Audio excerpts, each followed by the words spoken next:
Tonight, Muslim migrants are streaming into Europe, but how many are wolves and how many are lambs? We spoke to some refugees in Germany who say they're being threatened by Islamic State supporters also in Germany. It's March 3rd, and you're watching the Ezra Levant Show.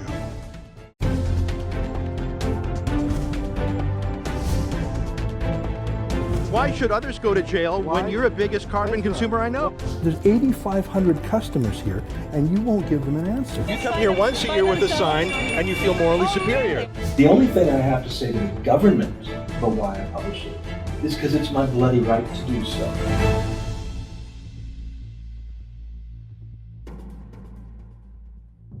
We spent a week in Europe studying the phenomenon of mass Muslim migration to a once Christian continent. Over the past few days, we've shown you video footage from our visit to Malmo, Sweden, and its 90% Muslim neighborhood of Rosengard. And we showed you a Muslim neighborhood in Cologne, Germany, in our interview with the men there, including about the mass sexual assault in that city on New Year's Eve. If you recall that show, as we walked down the street in Cologne, we encountered two men who looked similar to the others in dress and demeanor, and they were definitely migrants, but when we asked them if they were Muslim, they asked us if we could move away from the other men to continue our conversation. They told us they were not Muslim, but rather the ancient and secretive religion of the Yazidis. Barely 1 million souls left in the world, hunted and attacked dozens of times over history, now most brutally by the Islamic State. Here, listen to what life is like for a Yazidi surrounded by Muslims. Gibt Kurdisch Yazidi. Alle Kurdisch Yazidi. Yazidi. You're Yazidi. Yes. Kommen Sie so ein bisschen in eine Ecke, weil es so. Sure. Wir können nicht direkt sagen, wir sind Yazidi. Ist ganz schlimm, wenn sagen wir sind Yazidi. Wenn eine islamische hört, sagen wir sind Yazidi, die sagen, sie sind Kafir. Wir sind ganz, ganz schlimm. Deswegen, es gibt hier auch viele Muslime, wir können nicht so direkt reden. Deswegen, wir sind nach Deutschland gekommen, wegen Freiheit, und in Irak, wir haben viele Probleme. Das habe ich jetzt in Irak gekauft. What does that say? Das steht lalisch auf meinem Blut, auf Yazidisch. Aber in Irak, ja, in Irak, ich habe gekauft, aber ganze Zeit auf meiner Tasche. Ich kann nicht so hier sein. Aber jetzt in Deutschland, ich kann rausstehen, ist kein Problem. Wenn eine Islam kommt, wenn macht er Probleme mit mir, dann kann ich direkt Polizei anrufen und dann ist kein Problem. Eigentlich ja, das Saddam war Diktator, aber jetzt haben die nichts, also uns überhaupt nicht geholfen. Weil wir sind wegen Islamischer von Irak ist rausgeschmissen. Wenn Islam hier kommt nach Deutschland auch, dann besser von Irak nicht gekommen. Da geblieben ist besser. Well, I was surprised to meet those two Yazidis by chance on the street.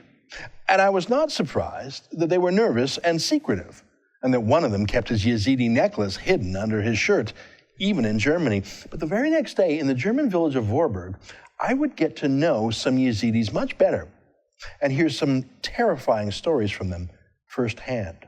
We went to meet a Turkish-born Christian nun named Sister Hatuna Dogan. She speaks a dozen languages, including ancient Aramaic. That's the language of Jesus, the language from which Hebrew descended. Sister Hatuna is involved in the refugee flood to Europe, but unlike Angela Merkel or other politicians, she places a special emphasis on sorting the wolves from the lambs. Here, let her introduce herself.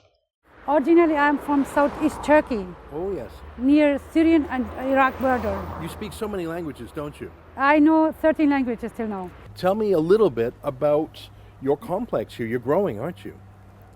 Yeah, we are here now we got 3 houses, and this is the main house, the house Maria, and this is the base of the foundation. Also from here is start the worldwide work for the foundation. According to May 25:40, if you serve the needy one, you are serving me, Jesus says. It is start from here to 37 countries, to most needy 5,000 volunteer workers we have with us. Our mission is that, and we are reaching over 6 million, the poorest and the persecuted one on the earth. You focus on those who truly need a helping hand, those who are in real jeopardy. Tell me some of the people we're going to talk to over the course of the next few hours. These people are, I will tell you in sample, yeah? This sample, this is mainly hard kidnapped, misused, raped girls and ladies, and Christian and Yazidi. So that's who she is, a Christian nun from a Muslim country. A foot in modernity, another in ancient history, and living now in a small German village where she runs what's really a group home or a hostel for the victims of the worst brutality. Under her care were many Yazidis, men, like the ones we had met in Cologne, and women, including Yazidi women taken by Islamic State terrorists as rape slaves. They didn't want to talk with me directly, and I understand, but Sister Hatuna told me of the horrors those girls had faced at the hands of the Islamic State. She told me that one of the women in her care had cried in her arms, telling her that she stopped keeping track after she had been raped 280 times by Muslim terrorists. Rescued either by escaping or more likely being bought in a slave market, they have made their way to Sister Hatune's compound, where they now live with her and spend their days doing chores and just practicing not being afraid. We spent the day with them, including having a hearty lunch cooked by the Yazidi women. The men kept busy renovating the houses that Sister Hatun had purchased recently. These weren't the loitering layabouts I had seen in Paris last November or earlier in the week in Malmo or Cologne. These were men and women working under the supervision of a hard-driving nun who had truly saved them. I'll show you what I mean by that in a moment, but first, let me show you where Warburg is, what it looks like, the physical plant of where Sister Hatuna operates. It's a sad story in itself. This town, this village, is so beautiful to me. It looks like sort of gingerbread houses or some very historical buildings. Some of these buildings are a couple of 100 years old, right? We have the elderly house, I think they are from 14th century. 14th century. I mean, even this building across the street here. That is 300 years old. It's gorgeous, but you told me that only 2 people live there now. There are 2 elderly ladies there, yes. And many of the houses in... Yes, only one lady. She didn't marry. She was caring for her mother, and she don't have nobody else. She's alone. So you have big houses that could hold, maybe in the past, this house surely in the past would have had 20 people in it. Now there's 2. That house could have 10 people. There's one lady in it. And there's empty houses in town too, right? You just bought 3 of them for 100,000 euros. Yes. And I borrowed 100,000 euro from somebody without interest. Till 10 years I have to pay back, of course. It's after 10 years, but without interest. We buy all 3, one for education center and the another for the refugee. We have to make restoration. Of course, I don't have money to give for the company to do that soon. That's why we are helping, we are preparing by self. And if they're ready, the refugee are coming. You saw that we are putting now the cupboards. And for that also I need urgent help that soon can refugee come. If we have money, we do also soon. So this town, I don't want to be rough about it, but this town in a way is dying, and you're buying properties and you're building. Yeah. We bring life in it again. You said there were 5 young people in the village. Is that right? Just 5? Total 5 young people who are living really here. It feels like it was shutting down. Yes, I can say like this because nobody, the elderly, they cannot rebuild again, and no young people. And as you mentioned, a lot of people here don't even have kids. Well, they didn't marry. How they will get kids? They didn't marry. They didn't have kids. Some people, I understand, were worried that these refugees might be dangerous, like in Cologne on New Year's Eve. Is that what they said to you? Yeah. After I came from Middle East on 17, I have here a meeting, and by this meeting there was mostly elderly. They was afraid what will be happened. The foundation has now 4 houses here in this middle in centrum of this small village. What will be happen? They was asking me. I told, don't be worried. We are young. We are Christian. Maybe we are also Yazidi between us. From us will nothing happen. Opposite. We will build this small village, which one already most of the houses they're empty. You will get benefit of us, but no harmness, no problem. They was happy. Warburg was a gorgeous village, picture perfect. Looked like doll houses, really gorgeous 200-year-old doll houses, but it was dying. It was half empty. No one lived there. Massive houses that surely had held 10 people in the past, now just 1 or 2 senior citizens waiting to die. 5 children in the entire village, she told me. Empty homes. That's Germany these days, now with the lowest birth rate in the world, lower even than Italy or Japan. The 3 Axis powers, the 3 lowest birth rates. From hyper-nationalism to anti-nationalism. The word nation coming from the root for being born They just aren't giving birth to their own future anymore. That's the void into which millions of Muslim migrants are flowing. But in this one little village, it's not Muslim migrants, it's refugees fleeing from those other Muslim migrants, because those Muslim migrants have brought with them all of their ancient biases and hatreds to Germany. Why wouldn't they? They haven't been told not to, they haven't been screened. So the Yazidis who were hunted by Sunni Muslim terrorists in Iraq and Syria, they're now being hunted by Sunni Muslim extremists in Germany. Yazidis are not Christian, they are not Muslim, but this 5'0" Turkish nun will save them anyways. Christianity has always been about protecting the lambs, and the Yazidis I spoke to said that in the whole world, Christians are their only friends. Here, listen to Sister Hatuna singing a Christian prayer in a haunting Middle Eastern tune in the ancient language of Jesus, the language of Aramaic.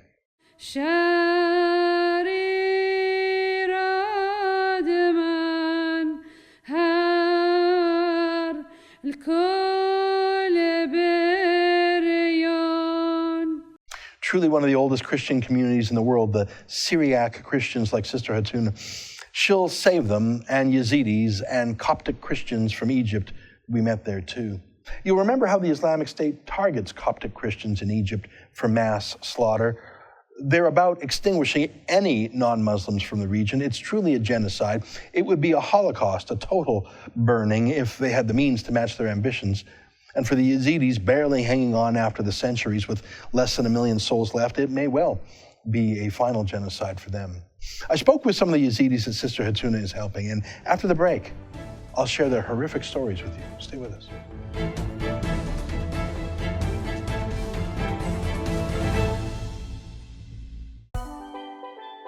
Want to have dinner with Faith Goldie? Grab a drink with Brian Lilly. Talk politics with Ezra. You can do it all on the Rebel Cruise. This November, join us for great debates, gourmet meals, and gorgeous scenery as we sail from Fort Lauderdale around beautiful Caribbean islands. It's an intimate week where you can really get to know your favorite Rebel personalities and meet other Rebel lovers too. Space is limited, so visit therebelcruise.ca to sign up now.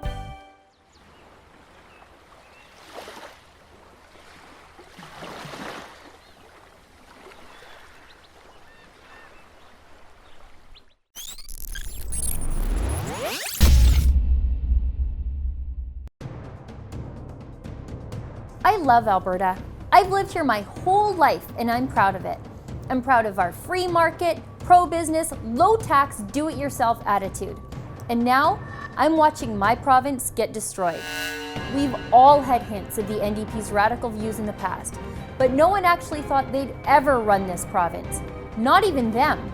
And now they are. And the worst is yet to come. I give my sad forecast for Alberta in my new ebook, The Destroyers, Rachel Notley and the NDP's War on Alberta.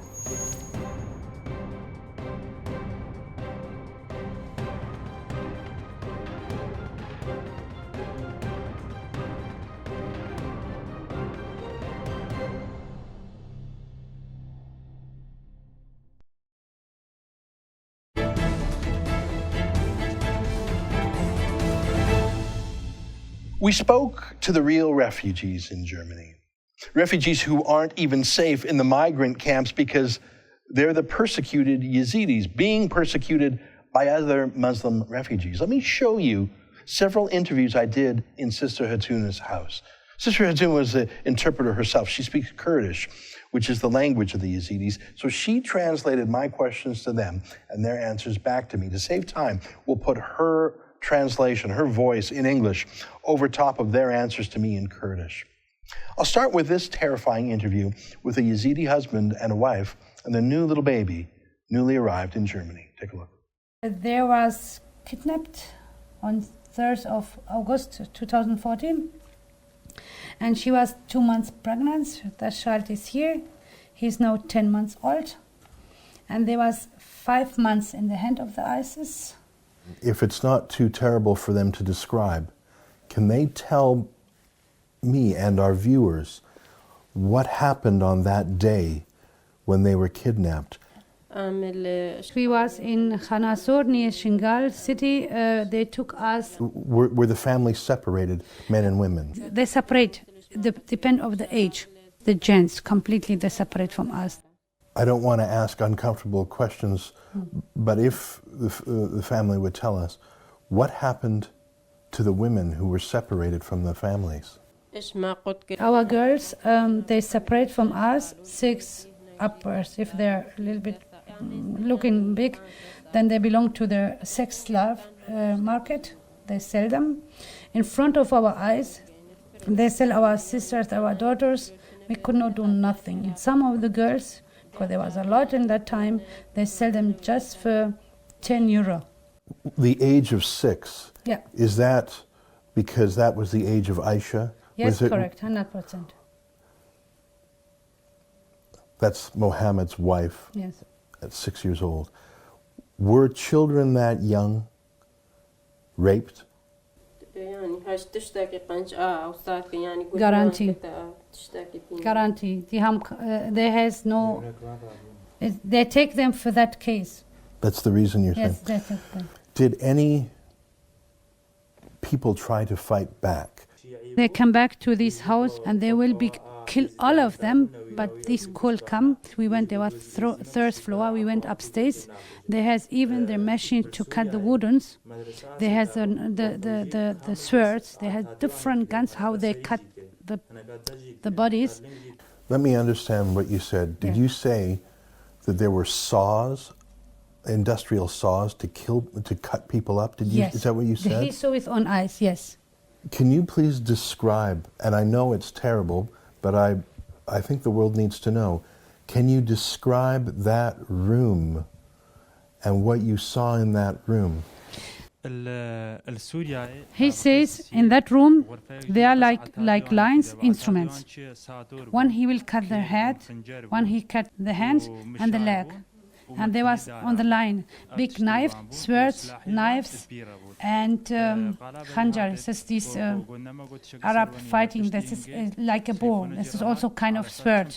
And the last one was a machine to cut the wooden, that to cut the people in the half through the wooden machine. And they told them nobody till now was survived from this house. They will be cut in pieces, and they separate them already. They bind the eyes normally, but they got cold. They was lucky, and they told after you release from here, nobody will touch you more. How did this end? How did you get out of there and come to Germany? It was continue how they separate us. They like to rape her, to take her. Then they brought her to Lehfer. That is the station where they bring the girls. So we was known they will separate us. I mean, they will take her. She says we both not to be separated because they are fresh married and then she's pregnant. There was a step and there was a sack full wheat powder. And she says we went under these steps and we put these big sacks in front of us that nobody can see us. She said 3 times they searched the house, but they didn't find us. In the night we ran away then.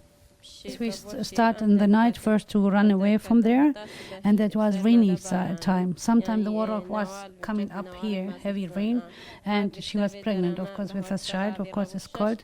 And the night, 4 days, 4 nights, they was on the way. In the day, they hide them some area, and in the night, they're walking. She says we come again to one area. Normally, that was their point, with the leadership. They were staying there, and they came in the night. They knock on the door. They was not known who is there, of course. They knock on the door, but nobody. Later they come to know there was ISIS. They didn't open them the door. They like to ask how we can go to Sharfadin, but nobody opened the door. If they open, they will kill them, of course. Then I knock on another door, and they explain that she's pregnant and they are running away. They are Yazidi and they has this kind of problem. That lady, she was good with them. Even she belonged to the Sunnah, but she was okay. She told, "Come, I will show you the way." That lady, she showed her the way to come to the Yazidi area. After this, there are a program from Stuttgart, from Germany, that they take the ladies, which one they was in hand of the ISIS, and she come about official way, but the program of Stuttgart, they take only ladies, not gents. And he come about illegal way, but she says they brought us to their Heim, to the camps here. No, they don't care for us, she says now. What do you mean by they don't care for you at the camp? I am afraid to go sleep. Till 3 o'clock I stay by the security man because I'm afraid to go to my room. I am alone and they force me, you have to be Muslim, you have to pray the Islam prayer, you have to be converted to Islam. And that's why this persecution here is more stronger than there. Are any of them supporters of ISIS? He believes that they're all ISIS. According to their behavior, what they behave as there, that's the same rules, the same persecution. The whole time I was listening and thinking, can this be real? Are these stories of horror and murder and rape real? Is it really an ethnic cleansing, or is it a tall tale? Is this a scam like so many other migrant scams I had seen all week, from that Albanian Muslim in Malmo who scammed his way into Sweden and now sells drugs, to the Muslim men in Cologne, Germany, who say that the mass sexual assault of German women had nothing, absolutely nothing to do with Muslim migrants and his view of uncovered infidel women. No. Were these liars too? Well, forgive me for admitting that I had that thought, but I had seen so many who had lied or tricked or pushed their way into Germany. But that's the thing, these refugees were in Germany already. They didn't need to tell these stories. They were fleeing within Germany. They were fleeing from other Muslim refugees, and they were fleeing for a reason. And I knew the background facts to be true. I knew that the Islamic State sought to exterminate the entire Yazidi people by attacking them, murdering the men, and raping the women. I knew that Yazidi women were the preferred Islamic State rape slaves. Here, watch this disgusting video of Islamic State terrorists giddy about to buy women at a slave market to rape them. اليوم سوق السبايا، اليوم سوق وما ملكت ايمانكم، اليوم التوزيع. باذن الله عز وجل كلنا نصيب. والله يا رجل انا ادور لك ان شاء الله يعني واحد يديني وحده. اليوم سوق السبايا اليوم لازم ناخذ. انا ابيع. ليش؟ انا ابيع. ثلاث ورقات. المسدس. تختلف. So I knew of this. I know this. I knew it because together you and I raised about $9,000 to help liberate some of these Yazidi women from the Islamic State through our friend Majid al-Shafi. I knew all this on paper. I knew all this on the internet and on TV, but it's just so different when you meet someone in person who lived through it. When you read that a woman was raped 280 times, when you read that on the internet, it's appalling and you are repulsed. But it is a different feeling when you actually have lunch with that person. It is shocking to hear of kidnapping and murder. But we live in an era of desensitization, both in our news and in our entertainment, where we actually watch rape and murder on TV every night as crime dramas. We call that entertainment. But when you hear of rape and murder from a victim himself or herself, and they're sitting right in front of you, and the father starts to cry, you reach for the possibility, you're almost hoping that it's a lie. And I think I know why. Not because I doubt that he was telling the truth, but rather because I wished he weren't telling the truth, because you want such an evil to be impossible. I'd rather he lied to me about that evil than for me to know that evil exists in the world. Sometimes the evil is so monstrous that to cope with it, to make sense of it, you have to insist it's a lie or an exaggeration. No, these were real victims of the Islamic State terrorist group. Religious minorities, Kurdish Yazidis and Egyptian Copts. Their stories were shocking to hear. I was numb to it, and I just heard them. Imagine living them. Here are more of their stories told through the voice of Sister Hatuna. She says like this child, if she's crying, they will take her from, the mother cannot stop her because she's hungry or something like this. She saw one child, 1 year old, that they took from hand of her mother, and they took the eyes of the child out and they put in their mouth. They eat the eyes of the child. I am shocked now. The ISIS terrorists did that? They're under drugs, the people, by self. That's why they can do that. They took the eyes of the child and they put in their own mouth. This is unbelievable. But she saw his own eyes. I have to tell you, listening to these stories made me think of how Jews escaped from the Nazis in the Holocaust. Both the Jews and the Yazidis were fleeing from fascists. Nazi fascists 75 years ago, Muslim fascists today. But here's the extra layer of perfidy. See, in the 1930s and 1940s, there were refugees trying to flee the Nazi Holocaust. They were called Jews. Now, some were allowed into the West, but most weren't. What we have today from the perfidious Western democracies, including Canada, is the opposite. We're taking any Muslim migrant But we're not taking the vulnerable minorities. Nobody is trying to commit a genocide against Muslims. No one's taking Muslim rape slaves. No one is trying to exterminate a millennium of Muslim culture or history from any city or country. But that's what Islam is doing to the Yazidis and the Christians in Mosul, Iraq. Here, watch Justin Trudeau specifically say he will not favor Yazidis or Christians. Take a look.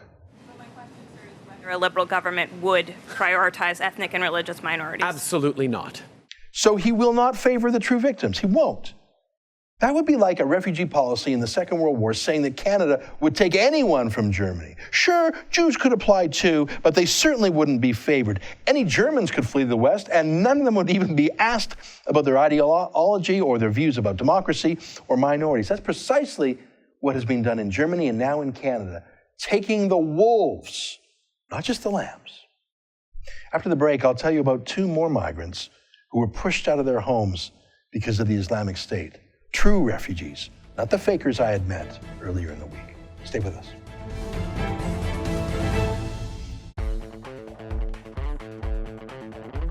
Looking for the perfect gift?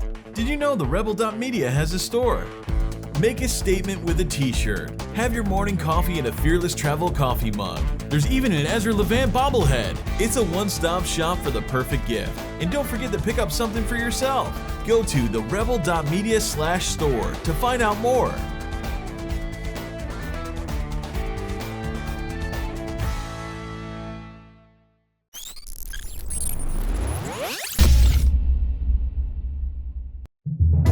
We've heard you loud and clear. You can't get enough Canadian conservative news and opinion. Why not check out our blog? It's all your favorite conservative bloggers together on a page called The Megaphone. Go to therebel.media/themegaphone or click on the Megaphone menu from our main page to check it out.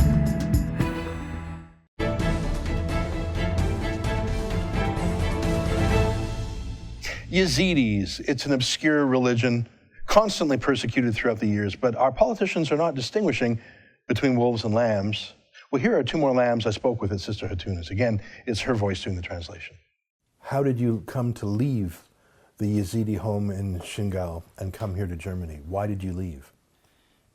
They destroy our houses, they took our girls, they took out our daughters, and they kill our elderlies. They're Muslim Kurdish people, they betray us. And what happened to you? The difficult things that I saw with my own eyes, that young lady, she threw her child and she ran away to save her not to be raped from the ISIS. That is one. The second things I saw with my own eyes, that Yazidi girls, she went to the top on the rocks and she threw her, she became suicide, not to fall in the hand of the Islamic barbar people to be raped. Did the Islamic State make demands of Yazidis? They kidnapped or catch their Yazidi people. They say either you will be Muslim or we will kill you. You're here in Germany now. Are you discriminated against? Are you attacked? Are you in jeopardy from other Muslim migrants to Germany? He says the Muslim refugee here, they are for us not good. They like to show their power about us here, and they are threat us, and they are also, we don't understand that European took them, and they are getting earlier than us identity.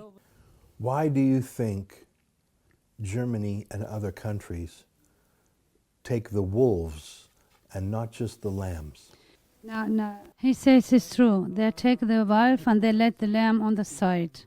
And we are the lamb. They were surround us, the Muslim. They didn't let us in peace. What I am thinking, the best we have peacefully died. That is the best for us, Yazidi and Christian people.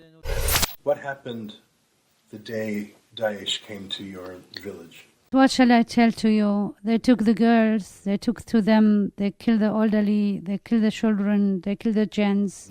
Why did you choose Germany? Iraq was our homeland country, but now Germany is our homeland after there, because they has human thinkings, they're thinking charitable, and there has laws, and they're good people, but now they make mistake, they brought this barbar, they brought between them. Are Muslims here in Germany hostile to Yazidis? Here, even here, they don't greet us. They say you are unbeliever, you are kafir, unbeliever.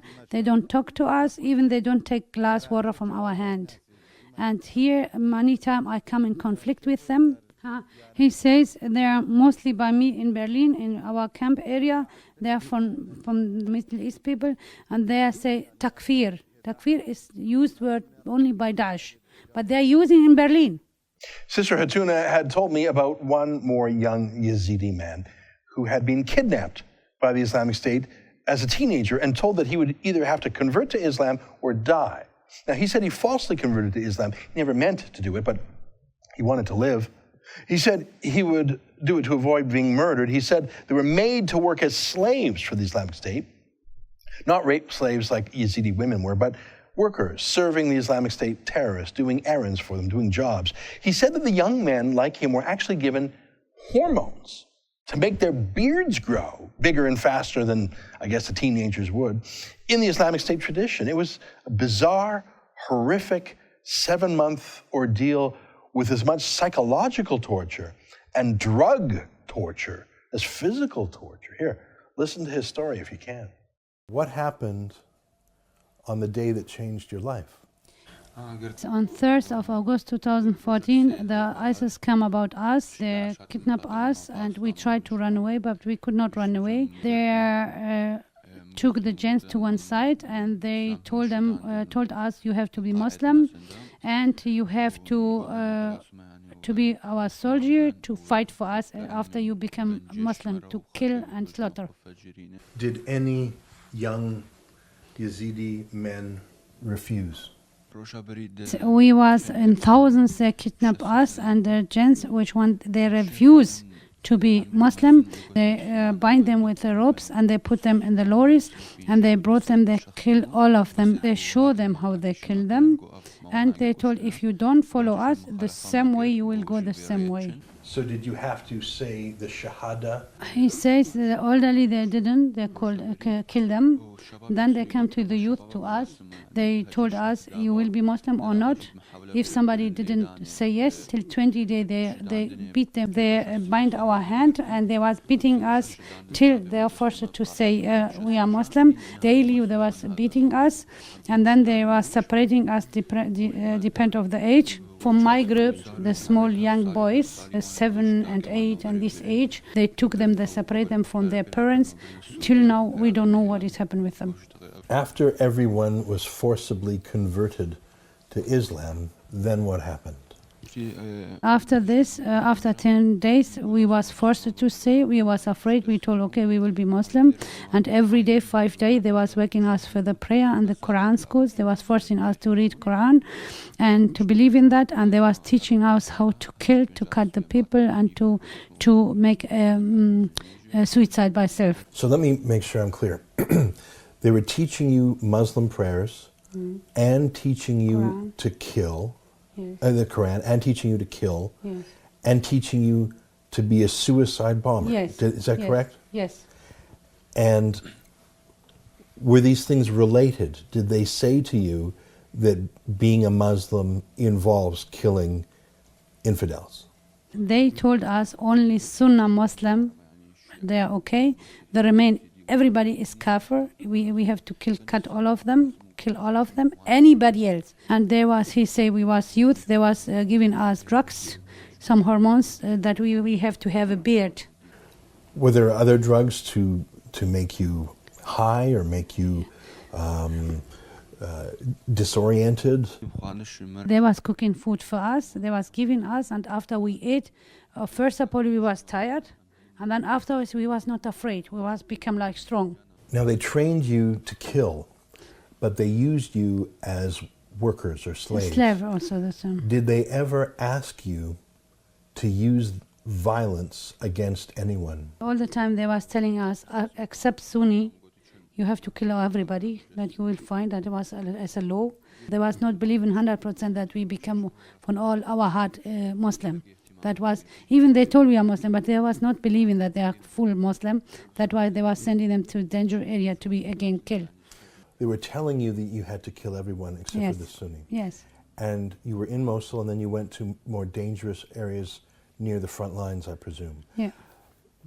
Did they give you weapons? If we go alone, they didn't give the guns. They was not trusting us enough. So in the end, how did you get away? Each of us, we took a knife with us. 4 times they tried in the night to run away because the last month they took his whole family. They had to care for the chicken for the soldier of the ISIS. And they tried from there to run away. It was another area. And they catch them, they brought them back. The 4th time that we tried to run away, one Shia person, he helped us. We pay for each person of us. We was 19 person. We give him €1,000 each person, and he show us the way. He says 2 times was the ISIS, they come to turn us back. But thanks God it was aircraft there. Helicopter, we was saved. Otherwise they will catch us and kill us. Still we had nearly 7 hours to walk to reach Shingal, the safety area, and he says the ISIS was capturing us. They was in front of us, and then again the aircraft is coming, and then they was running away. The ISIS running away, and then they continue 7 hours more. Then there was still nearly 1 kilometer that we will reach the Peshmerga zone, and then they were shooting about our heads the bullets, and we told we are Yazidi, please don't shoot it. Once you were back in safety, what did you do? Could you find any of your family or friends? He says yes. After we come to the area, we through the phone, through the call, we try to find each other again. His grandmother, she was 70 years. They killed her with another elderly people. There was 75 ladies, elderlies. They took were digging the earth to put them in the mass grave. Together they killed them, this elderly, and they let them there, and they come back and they show us how they killed them. By show us, you mean showed you pictures? Yes, no, video. They are profi with video. They're recording them, and then they're showing them. They took us and they told we have work for you. And this work, there was to carry they close their eyes, of course, that they will not know what is going on, and they have to carry the elderly people. Each grandchild has to carry his grandfather or grandma, and to throw them by life in the oven. No. The young boys, they told we will never do it. They told because they didn't become Muslim, the elderly. That's why they stay still kafir. You have to do that. No another chance. They force them to do that. Why do you want us to obscure your face? He says, first of all, because my parents, my family, which one they are still alive, they are in the camps there. Because of them. Why I'm afraid? Because everywhere there is ISIS. Second, here, even in Germany, there are ISIS a lot here. We see them daily, and I am afraid. Now, when you say you see ISIS daily in Germany, what do you mean by that? How do you know they're ISIS? Even here, in the subway, in the train, in the bus, everywhere in the stations, we are meeting them. He know well Arabic too. He say we are hearing what they say. Still, they say kafir, they mean unbeliever, and still they're angry about us. Well, thank you for talking with us. These are the Yazidis. Some Yazidis told me they want to go back to rescue their families. Others said they can never go back. They do not want to go back. They say there have been more than 70 genocides against the Yazidis in their history. They say even if they survive this one, another will be along soon. They don't trust the Muslim Kurds, they say. They don't trust certain Peshmerga Kurdish militias, they say. They say they were disarmed by them, and then those Peshmerga fled when the Islamic State attacked. They have their own Peshmerga militia called the YPG. Y stands for Yazidi. Look, it's complicated. It's hard to understand. It's far away. It's obscure. Maybe that's why no one in the West seems to care. Why they say their only friends in the world are Christians, like Sister Hatuna. Like, I was glad to have met them, to have spent the day with them, to know that amidst the millions of Muslim migrants storming into the West, there are a few true refugees, some lambs, who are being saved from the wolves. They need to be saved in their home region of northern Iraq. And now they need to be saved even within Germany itself. But Sister Hatun seems up for it. What a mess. Germany has brought both sides, all sides of this conflict, to its own country. I've met a Yazidi man here in Toronto months ago, before I knew much about his people. I should find him again. I wonder if he would tell me stories about the new Muslim arrivals from Syria and Turkey, if they were threatening him, like the German Muslims are now threatening the Yazidis in Germany. That's it for our show today. Over the past 3 days, we've shown you Muslim migrants in Sweden and Germany, and now Yazidi and Coptic Christians in Warburg. Starting tomorrow, we will show you Danes and Swedes and Germans and others who are trying to stop this massive, deliberate demographic shift in Europe, trying to turn the tide, trying to stop the Islamization of Europe. Some are more successful than others. Some have to live under 24-hour-a-day police protection from terrorist threats. That's tomorrow and in the days ahead, only on The Rebel. Good night.